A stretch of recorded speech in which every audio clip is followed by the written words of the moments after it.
In the headlines, St. Lucia records third case of COVID-19. A woman under quarantine speaks out, denying that she absconded. And the chief medical officer admits they made a mistake by having returning St. Lucia nationals from Dominica together with those from Martinique. We have the details of these stories and more coming up. This is the Hot 7 Nightly News with Lovelace and Amy Joseph. Good night. It is Monday, the 23rd of March, 2020. Welcome to the Hot 7 TV Nightly News. We're on Flow Channel 117. The broadcast is also being simulcast on Kiss FM, our mobile app, and our Facebook page. I'm Lovely St. Amy Joseph. Thank you for joining us. St. Lucia has recorded its third imported case of COVID-19. Chief Medical Officer Dr. Sharon Belmar-George made the confirmation during a Monday afternoon live broadcast to the nation. The patient this time is a U.S. national. The World Health Organization, WHO, has warned that the new coronavirus pandemic is accelerating, with more than 300,000 cases now confirmed. The head of the WHO urged countries to adopt rigorous testing and contact tracing strategies. More in this report by Rochelle Gonzalez. The number of COVID-19 cases in St. Lucia has officially risen by 1, according to the island's Chief Medical Officer, Dr. Sharon Belmar-George, on the afternoon of Monday, the 23rd of March. The report comes amidst rising fears and tensions on island surrounding a partial island-wide shutdown implemented by Prime Minister Alan Chastanet on Friday, March 20th. The shutdown was implemented in an effort to lend to the fight to contain the spread of the virus through in-country transmission. During a live broadcast via the Government Information Service and the National Television Network, Dr. Belmar-George gave the solemn details. For St. Lucia, we currently have a total of 3 cases. We have our third case is a 43-year-old female with a travel history to the U.S. She came back, experienced flu-like symptoms, and was tested and treated, and she's presently in isolation. Our teams are working closely with her possible contacts on the ground presently. She's doing well. She's recovered well. The CMO revealed that the patient came into the system on the 12th of March and had flu-like symptoms. She was isolated alone, seen and reviewed, and the test results were received on Sunday, confirming that she was positive for the virus. Are you saying then that her contacts with other individuals, we would believe that to be minimum? Yeah, from the information we got, we will provide further information later on as our teams are on the ground. But she was isolated, not within our hotel, because as you're aware, our hotel only opened up on Friday. But she was under home isolation because she lives alone. So, and she has been alone since. So we are working, our teams are working. When we get further information, we'll provide it to the public. Dr. Belmar-George went on to give some guidance to St. Lucians, indicating where they should go should the need for testing arise. Our respiratory clinics, all 5 of them are currently open. The locations are the Grosley Polyclinic, the Leclerc Wellness Center, the Soufrière Hospital, the Dennery Hospital, and the Vieux-Fort Wellness Clinic. So you'll be advised as to if you need to be reviewed by a physician there, that you can go in to get checked, or you could also be advised to go directly to the hospital, which is a respiratory hospital. The Victoria Hospital will be moving over to the OKEU next week from the 25th to the 27th. And after that move, it will be available as our respiratory hospital, where we will house more severe cases. Persons who need admission would be accommodated there. So that means this week? I know, Well, I know yes. you've been a bit of a time warp. Yes. I beg your pardon? Is it the 25th to the 27th of March? Yes, that's Okay, Wednesday so- to Friday. Okay, so we're looking It's at when- this week. We're looking at Yes. this week. The WHO has reported a total of 19,685 confirmed cases to date, with 252 deaths for the region of the Americas. Reporting for Hot 7 News, I'm Rochelle Gonzalez.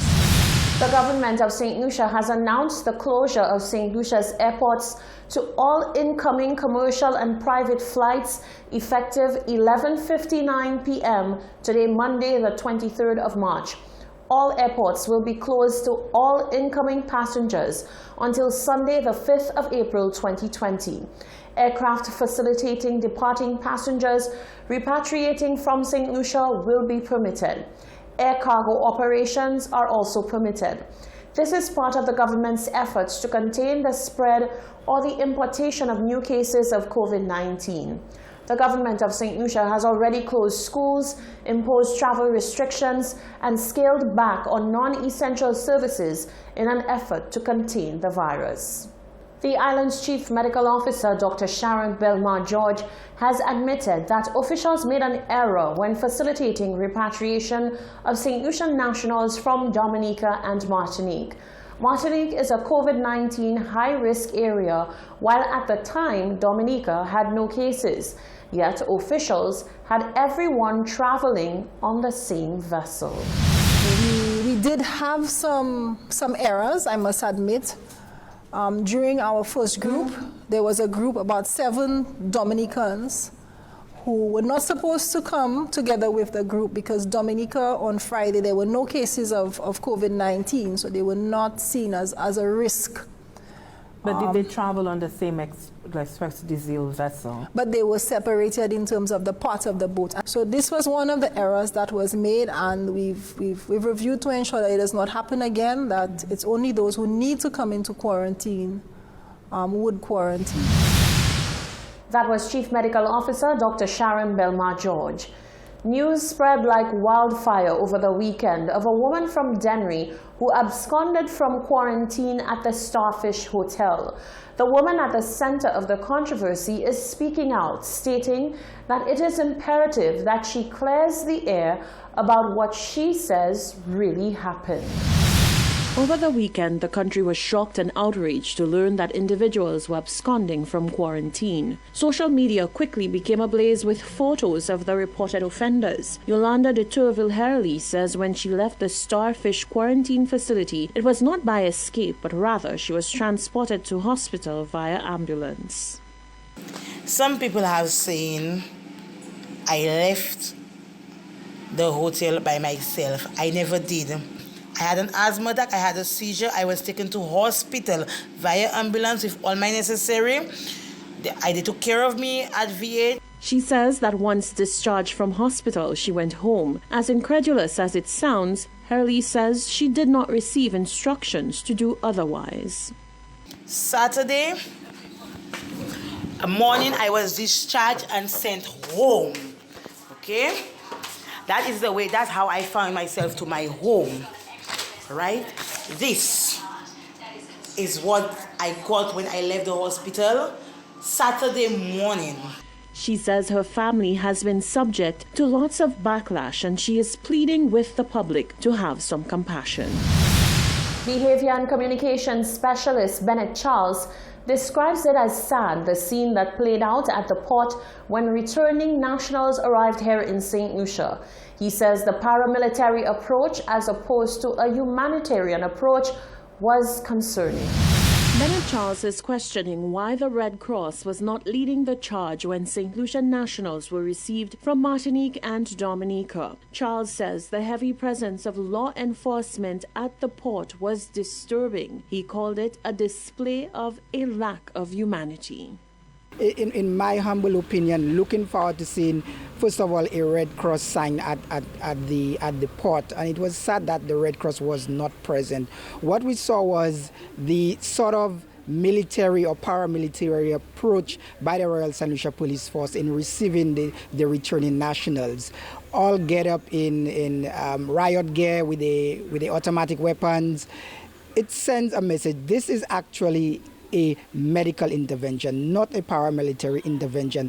Many members of the public felt that the actions of some individuals in quarantine justified the heavy law enforcement presence. Charles says even then, the approach taken was heavy-handed.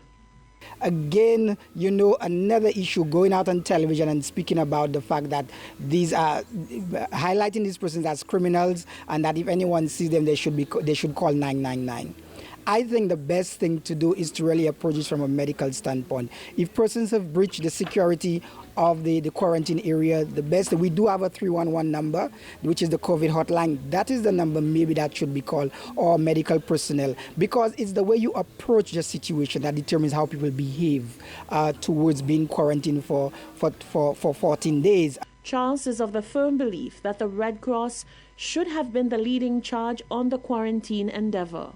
If the Red Cross was involved in this, you would not have seen the presence of the police in terms of gun. The police would be present, they would be present in terms of security, but not, and I repeat, not in terms of the enforcing agency to receive persons to be quarantined.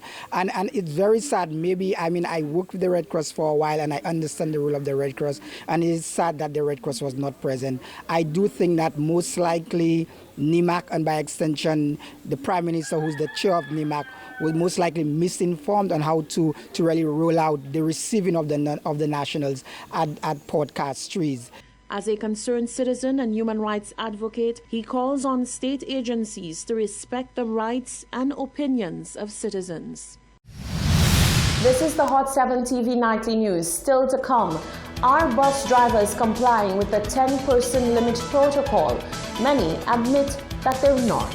The president of the Medical and Dental Association wants people to stay home, and COVID-19 testing will soon begin.